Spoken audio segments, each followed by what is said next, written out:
Some columnists work for Mediaite. AJ Delgado is one of them. I believe her and Noah Rothman are two people who are more right-leaning, and they always have articles that amuse me. So, for instance, AJ Delgado wrote an article when Jay-Z and Beyonce went to Cuba, and you would think that not only did they go to Cuba, they had an orgy with Fidel Castro, and they fled the United States to permanently live in Cuba, and they talked about how wonderful he is and how they want to love him forever. I mean, they always play the guilt by association game. AJ Delgado had a long article about this, how, well, I guess they're in favor of supporting every single thing that Fidel Castro ever did then, huh? Gotcha, how about that? And whenever you flip the script on them, you notice how they whine like little babies. I remember they play it with Obama, right? The guilt by association. Bill Ayers, and oh my God, he once met somebody who did something to their cousin's brother's uncle that wasn't good, so Obama's guilty for that too. And then I bring up, well, there's a guy by the name of G. Gordon Liddy that's always on Fox News, that's supported every Republican presidential campaign, whether it's Romney or McCain, and he advocated shooting federal agents in the head back during the Branch Davidian standoff in Waco, Texas. So I guess all the Republicans are in favor of shooting federal agents in the head. See, we could all play this game, but it's a dumbass game, so stop playing it, right? Well, she decided to go after Ben Affleck because he's good to poor people. No, you have to, I'm going to read you a lot of the direct quotes here because it's unbelievable. First of all, the title. Quote, Ben Affleck and the disease of feel-good limousine liberalism. Oh, man, you hit all the conservative talking points there. So liberalism is a disease.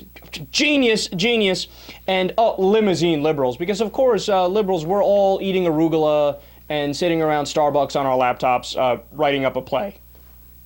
God, they're so silly. Article starts, quote, on Monday, Ben Affleck, actor, director, and producer, announced he will join a campaign to fight poverty in the Eastern Congo. How dare he?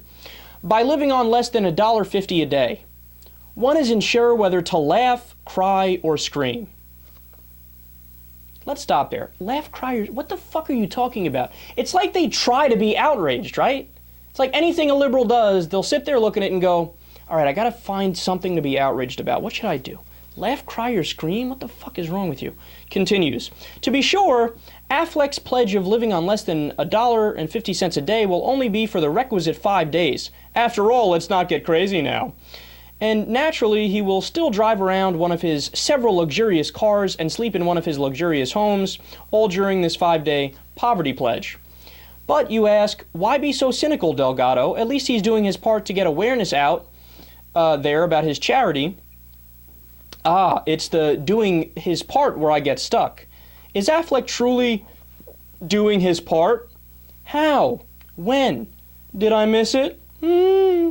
Affleck's net worth is estimated at a whopping $65 million.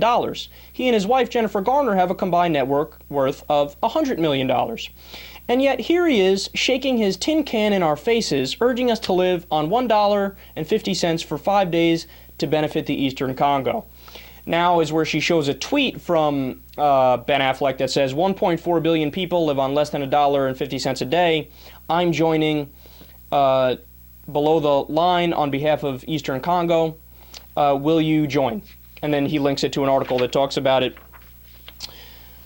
She continues, this, folks, is the essence of the feel-good limousine liberal, rampant today. From Bono to Oprah, from Affleck to Streisand, we are inundated with celebrities who preach selflessness and charity in public, yet clutch their purse strings in private.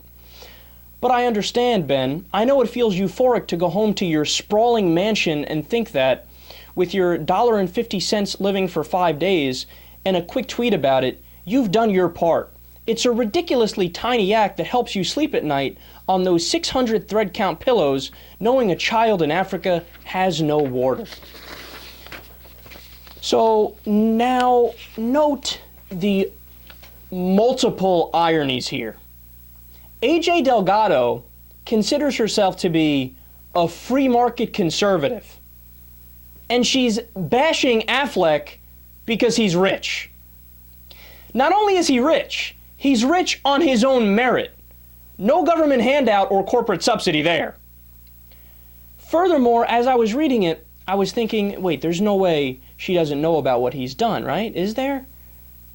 How can you write a piece and do no basic research to find out what he's done?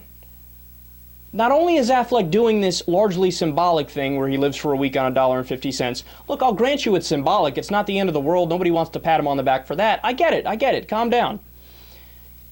He started the Eastern Congo Initiative, the ECI. It's the first U.S.-based advocacy and grant-making initiative in Eastern Congo, and it provides international and developmental aid for the Congo. No, it raises a tremendous amount of money for a third world country. Yeah, what a dick he is, man. You nailed it, AJ. Then I realized, because it actually said, if you read the whole article, it actually said it at one of the lines in her piece, she knows about the initiative. She knows that he started the initiative. But she didn't write about it. She just grazed over it in one line. Because to her, the overriding fact is that she thinks he's a douche. So you sweep the organization under the rug and you don't go on about that. Because that doesn't suit her political purpose. And it would prove that her premise of her moronic article is incorrect. So you ignore the most relevant piece of information to the discussion, that he went out of his way to start an organization to raise a tremendous amount of money, and he's traveled to the Congo and spent an extended amount of time there. He's done all of these good things, but you ignore that, and you only focus on the other symbolic thing he did, which, by the way, still doesn't even make him an asshole. It's just not as serious as starting the organization, right? And because, look, it all comes down to this. She is demonstrating what I view as one of the main flaws of the right-wing purists. Now, I'm not talking about your run-of-the-mill mainstream conservative who doesn't even care too much about politics or might just vote Republican but doesn't pay too much attention. I'm talking about the people who are the real Kool-Aid drinkers, the Rush Limbaughs of the world, Sean Hannity's, people like her, right? What they do is they start with a visceral emotion, and then they argue from there, and they'll cherry pick whatever information they want, and they'll only try to suit the purposes of what their visceral feelings are. So in other words, even if all of the evidence contradicts what that original visceral feeling was, they don't care. They'll gloss over all that stuff, and they'll only talk about how, isn't Ben Affleck a dick because he's a dick and he's liberal? Yeah, but you'd have to be stupid to reason like that. No, you can't write this article after you realize, oh, wait a second, he started up a whole group to help the Congo. But she wrote the article anyway. Man, that is pathetic. That is the most blatant and open example I've ever seen of somebody being a political hack and not caring about the facts.